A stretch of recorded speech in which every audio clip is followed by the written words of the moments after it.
vie, j'ai croisé des chrétiens, c'était même pas des chrétiens d'ailleurs, c'était des jeunes qui avaient le fardeau.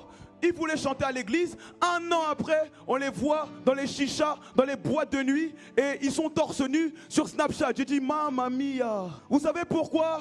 Parce qu'il faut naître de nouveau. Si quelqu'un est en Christ, il est une nouvelle créature. Paul est tombé de son cheval. Vous savez pourquoi? Car lorsqu'on rencontre Jésus-Christ, il y a un avant et il y a un après. Je répète encore. Quel est cet évangile?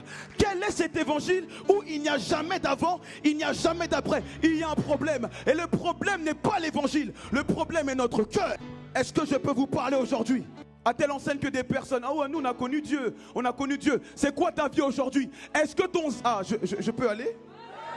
Oh non, nous on a connu Dieu, hein, on a connu Dieu. Tu n'as pas connu Dieu si aujourd'hui tu n'es plus avec Dieu.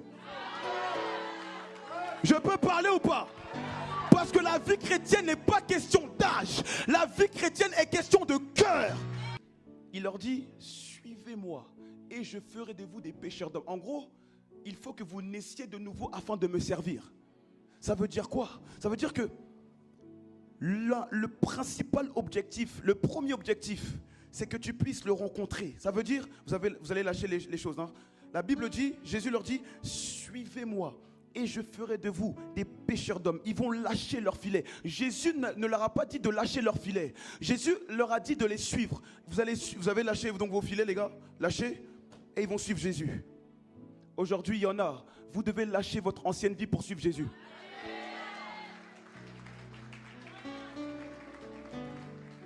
Et j'irai plus loin. Certains chrétiens nés de nouveau, vous devez aussi lâcher votre vie actuelle parce que la vie que tu as n'est pas ta vraie vie. Parce qu'il est possible de se blaguer en Christ. Parce que quand tu es né de nouveau, tu sais quand tu pêches et tu sais quand tu ne pêches pas. C'est vrai ou c'est faux? Merci les frères.